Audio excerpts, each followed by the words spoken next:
What if I told you that the most productive gardens in the world don't use a single expensive chemical, a single fancy tool, or a single complicated system? What if the secret to growing more food than your neighbors, with less effort, less water, and almost zero money spent, has been hiding in plain sight for over 100 years? Today, we're pulling back the curtain on the gardening world's best-kept secret, the Amish. These families grow harvests so abundant, so healthy, and so consistent that modern farmers with all their technology can't even come close. And the beautiful part, every single trick they use costs almost nothing. I'm talking about methods so simple, your kids can help you do them this weekend. Stay with me, because if you leave this video before it's over, you are going to miss the ones that will completely change how your garden performs. And if you're new here, welcome to Hidden Life Hacks. Hit that subscribe button right now, because every single week we bring you life-changing knowledge that most people will never find. This channel is where ordinary people discover extraordinary results. Now let's get into it. Let's start with the foundation of everything, soil. Because here's the thing, most gardeners get completely wrong. They spend money on fertilizer every single season trying to feed their plants, but they never stop to think about feeding their soil. The Amish figured this out generations ago, and it changes everything. Their composting method is called lasagna composting, and no, it has nothing to do with pasta, but it does involve layers. Instead of the exhausting work of turning and mixing a compost pile every few days, which most people give up on within 2 weeks, the Amish simply stack materials in layers and walk away. Dried leaves go down first, then kitchen scraps and grass clippings, then more dried leaves on top. That's it. You just keep repeating that pattern. Nature does every single bit of the work from there. Earthworms tunnel through the layers. Beneficial microbes break everything down. Nutrients move naturally between layers without any human effort at all. What used to take hours of backbreaking labor becomes a simple weekend stacking job that even your youngest child can help with. And the soil it produces, rich, dark, crumbly, absolutely loaded with nutrition, is something gardeners pay serious money for at garden centers. You're making it for free. Now, speaking of free fertilizer, if you've ever been around a farm, you know that animals produce something in enormous quantities that the Amish have turned into pure garden gold. Manure. Cow manure, horse manure, chicken manure, all of it piles up naturally around barns every single day. And while modern gardeners spend real money on chemical fertilizers that give plants a quick burst of energy followed by a crash, aged manure provides slow, steady, long-lasting nutrition that actually builds your soil healthier every single year instead of depleting it. Now here's the critical detail that most people get wrong. You cannot use fresh manure directly on your plants. Fresh manure is too strong.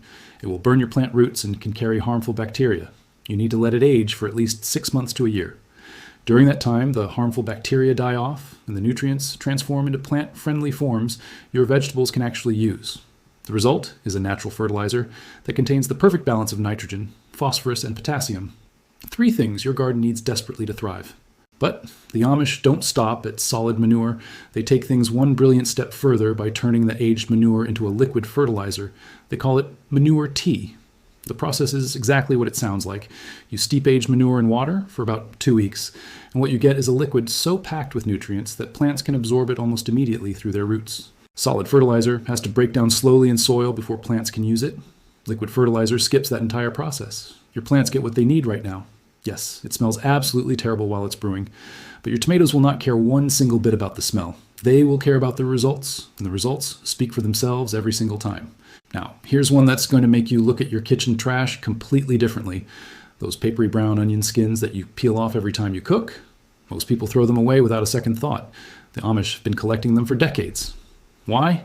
Because onion skins are loaded with potassium. And potassium is one of the most important nutrients a plant can receive. It strengthens root development, builds disease resistance, and helps plants develop stronger cell walls that make them harder for insects and fungal problems to attack. Making onion skin tea requires absolutely no equipment you don't already own. Fill a jar with collected onion skins, pour hot water over them, let the whole thing steep for about a week. Then pour that amber liquid around your plants. You're giving your garden a potassium boost that would cost you real money at a garden store. And you're doing it with something you were going to throw in the trash anyway. This is exactly the kind of thinking that makes Amish gardens so extraordinary. Nothing is waste. Everything has a second purpose. Let's talk about something even smaller. Used matchsticks. Yes, the tiny wooden sticks you strike once and then toss in the garbage. The Amish push these into the soil around their plants, and they let them slowly decompose over several months. Those matchstick heads contain sulfur and magnesium, 2 nutrients your plants genuinely need. Magnesium is essential for chlorophyll production, which means greener, healthier leaves that can absorb more sunlight and grow faster. Sulfur helps plants process other nutrients more efficiently and build the proteins they need for strong growth. This works on a slow release schedule, meaning your plants get steady nutrition over months without any effort from you. One more tiny kitchen item that most people throw away without thinking. Used tea bags. After your morning cup, push those soggy bags into the soil around your plants instead of tossing them in the bin. Tea bags contain nitrogen-rich organic matter that earthworms absolutely love. And earthworms are your single greatest ally in the garden. More earthworms means better soil structure, better drainage, better aeration, and better plant growth across the board. Black tea bags add tannins that help acidify soil for plants like blueberries that prefer lower pH.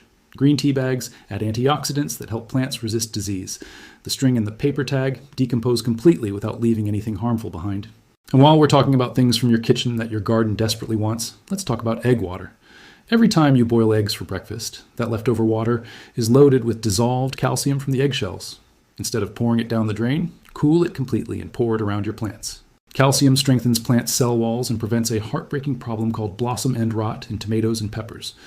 If you've ever grown tomatoes and found that ugly black sunken patch on the bottom of your fruits, calcium deficiency was almost certainly the cause.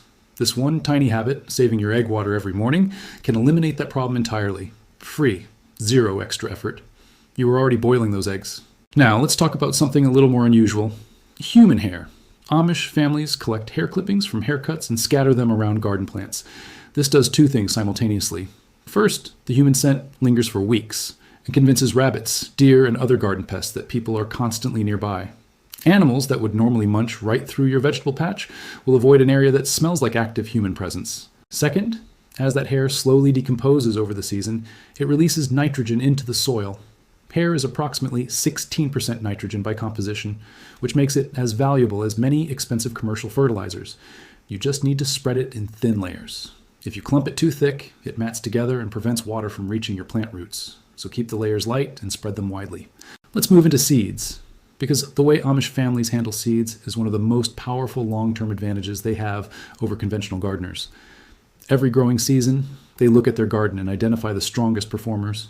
The tomato plant that produced the most fruit, the bean plant that resisted disease when everything around it struggled, the cucumber that kept going strong into late summer. They save seeds only from these champion plants. They dry those seeds carefully in cool, dark locations, and they plant them again next year.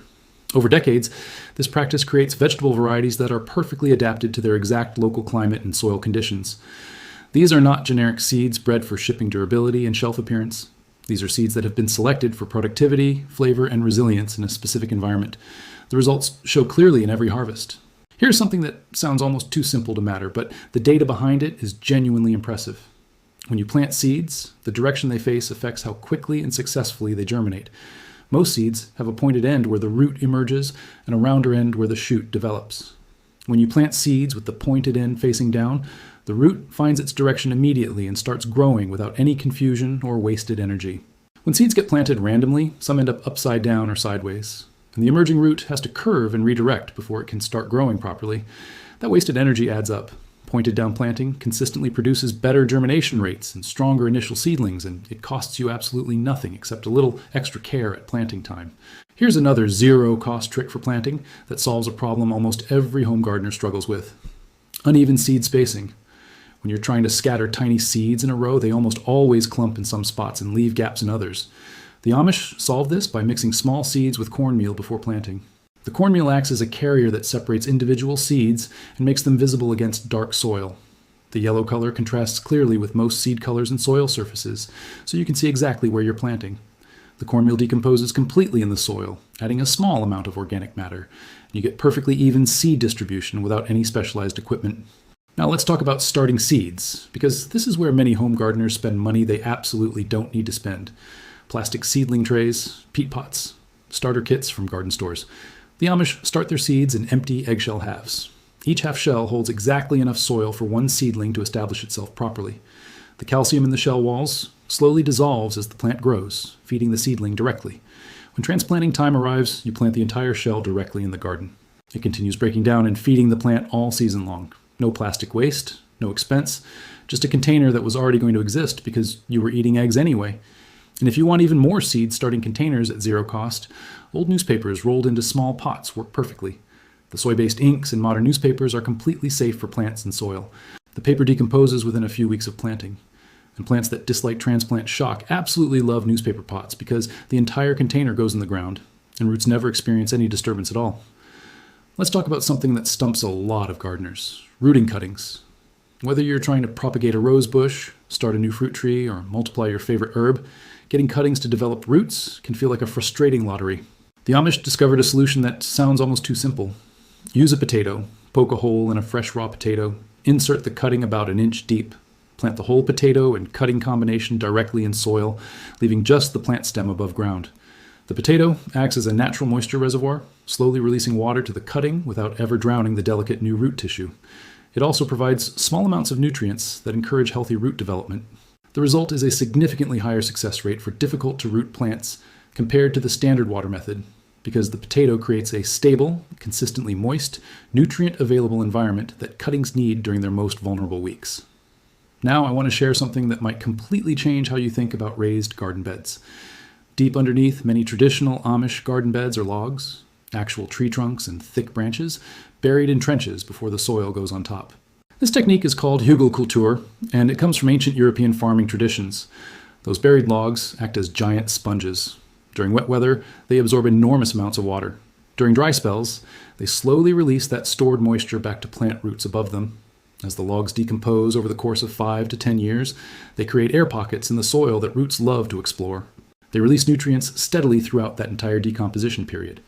And decomposing wood generates a small but meaningful amount of heat that can extend growing seasons in cooler climates by giving plants extra productive weeks in both spring and fall. The initial setup requires some labor, but after that, the bed essentially manages itself for nearly a decade. Let's talk about how the Amish design their herb gardens, because it is genuinely brilliant from both an efficiency and a plant science perspective. They build herb spirals, raised spiral structures made from stones or logs that create multiple different growing environments in a very small footprint. The top of the spiral gets maximum sun exposure, perfect drainage, and dries out quickly. That's exactly where Mediterranean herbs like rosemary and thyme go, because those plants evolved in dry, sunny conditions and actually suffer when they get too much water. The bottom of the spiral stays cooler, shadier, and holds moisture longer. That's where parsley, chives, and mint go, because those plants want consistent moisture and will wilt in the hot, dry conditions at the top. The spiral shape naturally directs water downward from the high center to the outer edges, providing efficient passive irrigation without any pipes or timers. One small structure provides perfect conditions for a wide variety of herbs simultaneously. Circular garden beds with a composting basket placed at the center represent another design innovation that the Amish have perfected. These keyhole gardens are designed so that every single plant in the bed stays within comfortable arm's reach from a narrow path that leads to the center. You never have to step on your soil and compact it. You never have to reach awkwardly across wide beds to get to plants in the middle. And that central composting basket receives kitchen scraps continuously throughout the growing season. As those scraps decompose in the center, nutrients and moisture flow naturally outward to feed every plant in the surrounding circle. The garden feeds itself from the inside out, while you harvest from the outside in. We are about halfway through everything I want to share with you today, and if you have learned something useful already, I want you to do one thing right now. Drop a comment below telling me which tip you're going to try first, and share this video with one person who gardens, because the information in this video is genuinely worth sharing, and it helps this channel grow so we can keep creating content like this every single week. Now let's keep going, because the next section is where things get really interesting. Growing potatoes at home is one of the most rewarding things a home gardener can do, but most people assume you need a large garden plot to do it. The Amish prove that assumption completely wrong with tire-stacked potato towers. Start with one tire filled with soil and seed potatoes. When the plants grow tall enough to reach the top of that first tire, add another tire on top and fill it with more soil, burying the lower portion of the plant stems. Keep doing this as the plants grow. Each buried stem section develops new potatoes along its entire length. By the time you have 4 or 5 tires stacked, you have the potential for over 100 pounds of potatoes in a space smaller than most flower beds. The black rubber absorbs heat during the day and creates warm growing conditions that potato plants love for rapid, healthy development. Harvest time means simply taking the stack apart from the top down, revealing layer after layer of fresh potatoes. Water management is where Amish gardening wisdom really separates itself from conventional approaches. Let's start with rainwater harvesting, because the water falling on your roof right now is genuinely superior to the water coming out of your tap for garden use. Rainwater lacks the mineral buildup that can accumulate in garden soil over time from well water or municipal water. A single inch of rainfall on even a modest-sized roof can fill multiple large storage barrels. The Amish position wooden barrels under every downspout, capture every drop, and use it for irrigation during dry spells. Simple screens prevent mosquitoes from breeding. Simple spigots make access easy, and the water is completely free, delivered by weather that was going to happen anyway. Inside their greenhouses, dark-colored water barrels serve a completely different purpose. During sunny days, these barrels absorb solar energy and store it as heat. During cold nights, when tender plants need protection, those barrels slowly release that stored warmth into the surrounding air. The temperature moderating effect can extend growing seasons by several weeks in both spring and fall without any electricity, any fuel cost, or any mechanical heating system whatsoever. The darker the barrel color, the more efficiently it absorbs and stores heat. Black barrels work best. Blue barrels work nearly as well. Light-colored or reflective barrels miss most of the solar energy that darker surfaces capture. For irrigation efficiency during the growing season, buried soaker hoses deliver water directly to root zones while minimizing evaporation losses that can steal massive amounts of water during hot summer months. The Amish bury these perforated hoses just below the soil surface where they provide steady, deep watering without surface runoff. This method encourages deep root development because plants must grow their roots downward to find the moisture source. Plants with deep roots are dramatically more drought resistant than plants watered at the surface, because deep soil layers retain moisture long after surface soil has dried out completely. Surface watering creates shallow, fragile root systems. Deep watering creates strong, independent root systems that can handle dry periods without constant intervention from the gardener. For delicate seedlings that might be overwhelmed by even gentle watering, placing ice cubes directly on the soil surface provides a slow, gentle, perfectly timed moisture delivery. Each cube melts over several hours, giving soil time to absorb water completely without runoff or puddling. The slight cooling also provides relief to seedlings stressed by summer heat. No specialized equipment, no timer, no drip system required. Just ice cubes from your freezer placed carefully around young plants. Let me tell you about something that most gardeners completely overlook, and it could be one of the most valuable things in this entire video. Pest management without chemicals. The Amish approach to keeping insects away from their crops is so effective and so elegant that it makes chemical pesticides look primitive by comparison. It starts with marigolds. Those bright, cheerful flowers that you see planted throughout Amish vegetable gardens are not there just because they look nice. Marigolds release natural compounds from their roots that repel harmful nematodes and aphids underground. Above ground, their strong aromatic compounds confuse insects that locate host plants by smell. An insect looking for a tomato plant navigates by following the scent of tomato.